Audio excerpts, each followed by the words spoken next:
Today we're showing you the house that saved a king, Moseley Old Hall near Wolverhampton.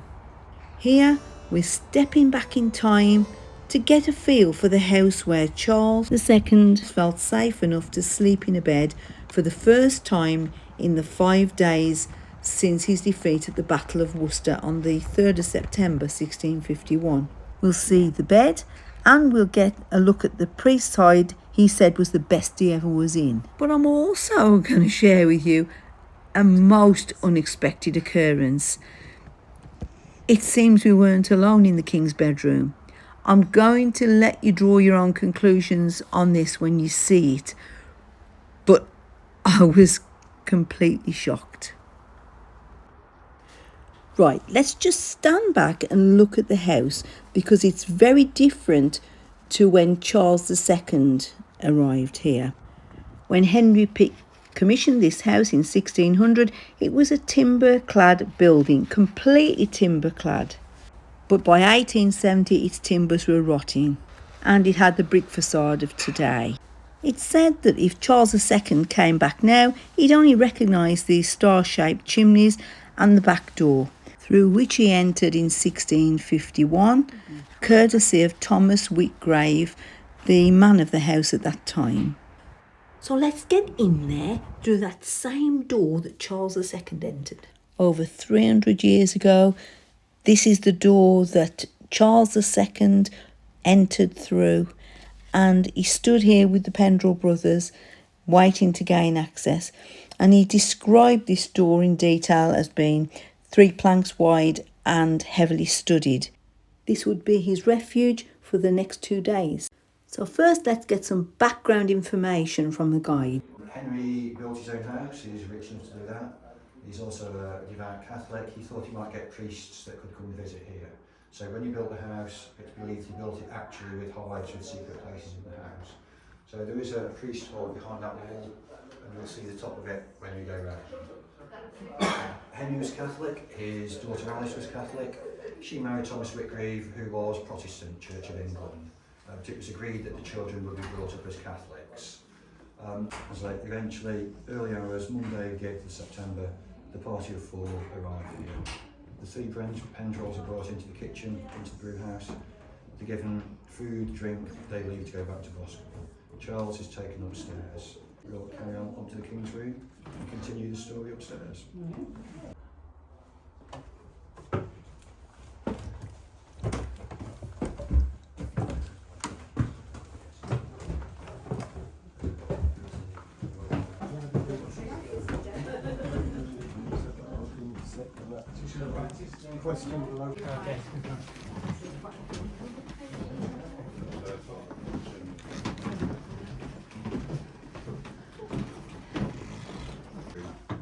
In 1651, when Charles came, there was an actual Catholic priest who was in the household. John Huddleston was a Catholic priest. You'd have to have some reason for people being in a household, some excuse. If anybody outside the world said, "Who's this fella?" You'd have to have a reason for him being here. There are 3 young boys here. Francis Reynolds, Thomas Palin, they were 2 of Thomas Whitgrave's nephews, so 2 of his sisters had sent their sons here to be looked after. There's another boy as well, Sir John Preston, so the 3 boys aged about 10 to 13, and John Huddleston to the outside world, he was the tutor to the 3 boys, he was sort of teaching them lessons. So to the outside world, that's why he was here, because of the 3 boys. This would probably have been his room. This is the room with access to the priest hole. Around the walls we've got Charles, Prince of Wales. The original's about 1648, so he'd be 18 when that portrait was painted. He was 21 3 years later when he came here. The large portrait is Charles's mother Henrietta Maria and his sister Mary. The Whitgraves were a royalist family. After this, if ever they wanted decorations, they'd sort of get portraits of the royal family. So the picture over the fireplace is the spoiler. Charles wasn't captured, he did escape, he did come back to the throne, and that is own Charles after the restoration. The room has been dressed to sort of show signs of wealth, so there's not a clock in here. It's only got 1 hand, hasn't got a minute hand, it's just got the hour hand. They're not wonderfully accurate. People didn't really live by time at that point, but it's more symbol of wealth. We're rich enough, we own a clock. Charles, on the escape, was brought into this room. About the first thing he said was, "Can I see the hide? Can I see the secret place?" So he was taken to wants to know, is it secret? Is it hidden? Can you get to it easily? Can you fit inside it? He tried it out, came back and said it's the best one he'd ever been in. So I don't know if there's the King's Eye Spy book of hiding places. Apparently at the time we're number one. He was tall for the time, 6'2". The hide here is about 4 foot by 4'6" by 5 foot. So you'd have to be sitting in it, crouched in it to sort of get in there. He's comparing this one with the one which he had to sleep in at Boscobel, where he came from. Theirs is about 4 foot by 4 foot by 3'4". So it's about a foot longer, a foot wider. So National Trust have got number one. Boscobel with English heritage, sort of. Not quite. Pair of clean stockings and pair of slippers. He was given biscuit to eat and sack to drink, and a bed that he could sleep on. First bed he slept on since Worcester, 5 days before, and this is the actual bed that the King slept on. So the Whitgreaves were a royalist family. They were always proud of the part they played in the escape. They always knew which was the King's bed. Many years later, there's a local MP and industrialist, Sir Geoffrey Mander. He was a keen historian. He wanted to buy the bed, and eventually it was agreed that they'd sell him the bed in 1913 for 15 guineas. So he bought it, took it to his place the other side of Wolverhampton, Whitwick. As a politician, anybody who stayed there don't sleep on the bed that the King slept on. So Whitwick have got a list of prime ministers, politicians, foreign dignitaries who all slept on the King's bed. We'll go through the first door. If you look down and to your left, there's a hole in the floor. It's illuminated, there's a mirror showing the back of it. There's a couple of planks on the back wall, which are the floorboards which would have been used to cover it over. If you wanted to follow me into the cupboard, and into the other side.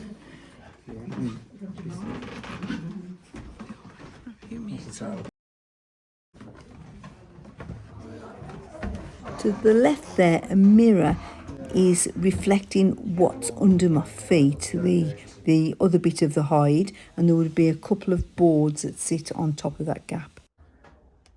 So originally it would have been a cupboard just accessed from the other side. There wouldn't have been a walk through. This is I don't know how recent it is, more recent, and you can sort of see from the beam at the bottom, it is a wall with a hole through it rather than a door. So originally it would just be cupboard access from the other side. You'd be let down into it.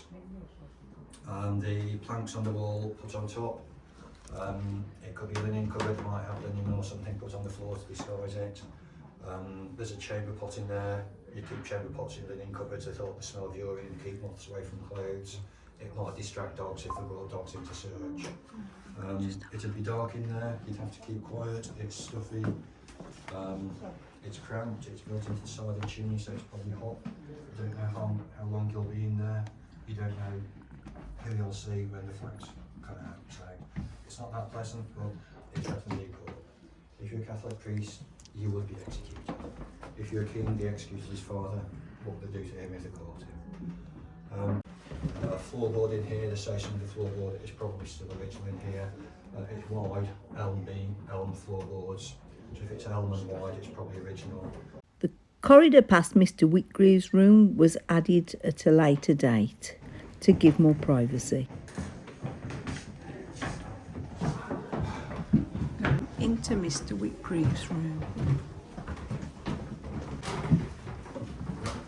This is known as Mr. Whitgreaves' room. Originally it would have been larger than this. Tudors and Stuarts, they're happy to move from room to room. It was the Victorians who put in the corridor. So originally it would have been from one side of the house right to the other side of the house with sort of windows on both sides. As Mr. Whitgreaves' room, it would be his living room, his bedroom, his day room. There'd be a bed in here, similar to the bed in the King's room. If you want a bit more privacy, you can sort of pull the curtains around you and sort of shut out the wall there. You have called the fireplace Thomas Whitgreave, known to the family as Thomas the Preserver. He's the gentleman who agreed that the King could stay here. The painting's about 1640 when he was 23. Trained in the courts of law in London, can't practice as a lawyer because he's a Roman Catholic. In those days there are restrictions as to what Catholics could do. Probably lived here as a gentleman farmer. It's believed that he took up arms for Charles I in the First Civil War, possibly in one of the cavalry troops of one of the Giffords.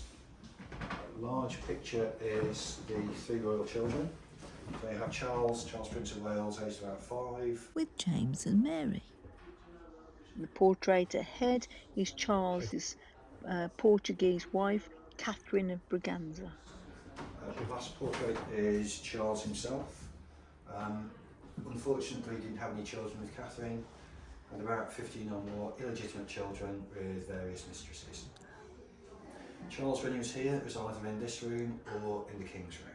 He said he was in this room talking to Thomas Whitgrave, John Huddleston, about his time in Scotland, about the Battle of Worcester.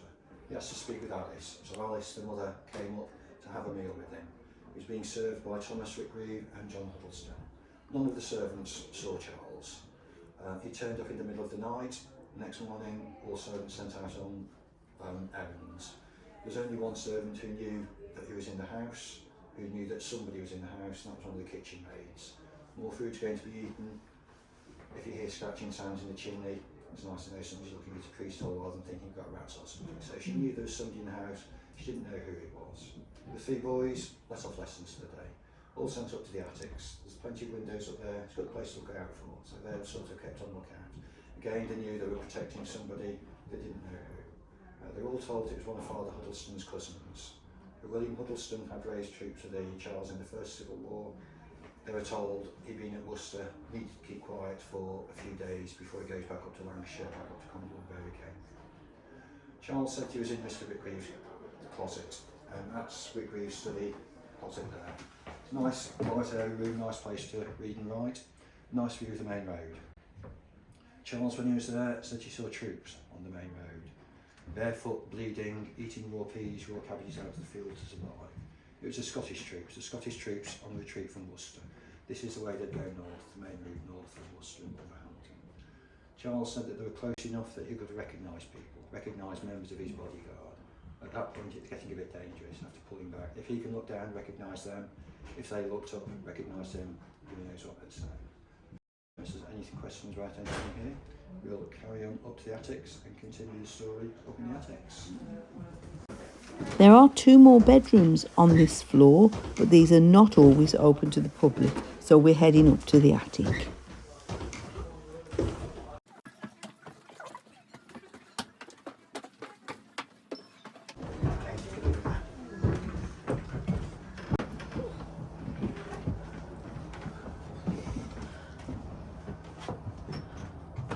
It's the attics again, where you can see the structure of the house, the big oak wooden beams held together with wooden pegs.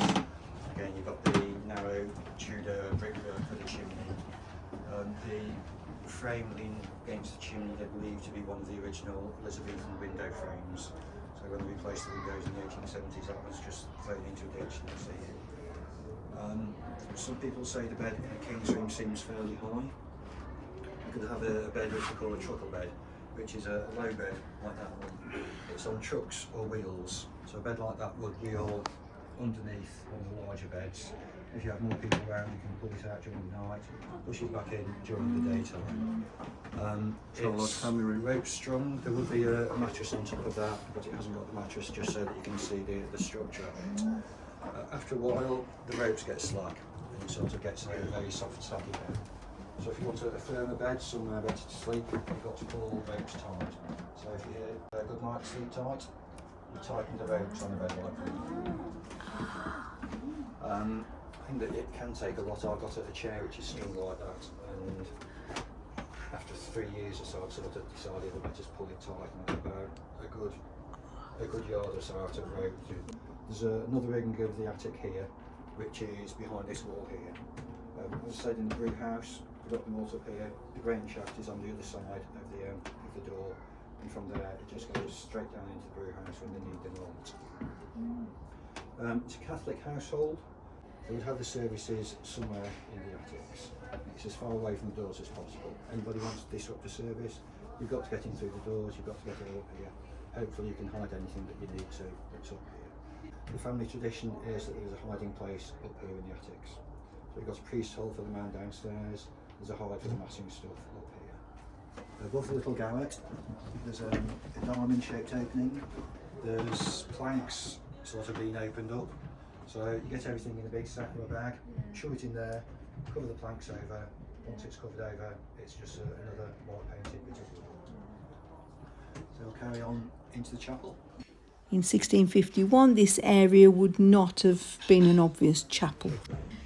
It was a secret place of worship until after the Roman Catholic Relief Act of 1791. So all the decoration here was added after that time. The stars in the frame on the wall are part of the decoration that was discovered during a renovation in 1946. The chairs either side of the altar are thought to represent Charles I and Charles II because of the faces carved into the back.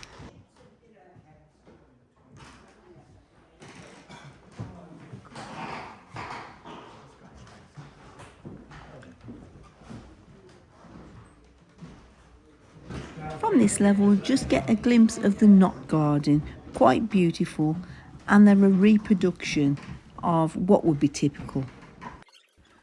We're just heading down to the main hall now. This would have been one of the finest rooms in Whitgrave's 17th century home. It's thought it would have been completely wood panelled, but a lot of the wood panelling was sold. Front door is behind the curtain. So if you've got the little garret in the attics, you've got Whitgrave's study on the middle floor, you've got a porch outside here, so that's sort of central spine of the house, at the front of the house. The fireplace is laid out with cooking implements. It's got spits, cauldrons, whatever you need for cooking. Ideally that would have been the kitchen brew house, but because we've got the wood burning there, they've got to put the cooking here. The fireplace in here would probably just be used for heating the room. 1651. Charles came here, a bit of chaos. Dressed as a peasant, hiding in barns, hiding in oak trees, not really knowing what's happening. As soon as the Lane family got involved, the royalists, they need permission to travel.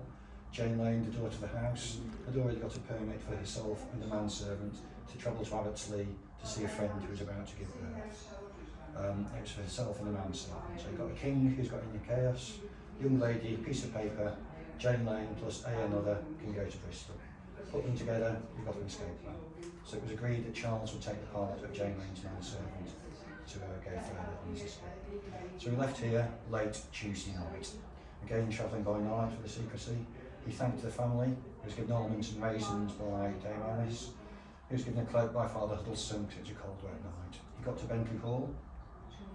He was disguised as Jane Lane's manservant. They travelled down to Bristol. Couldn't get a boat there.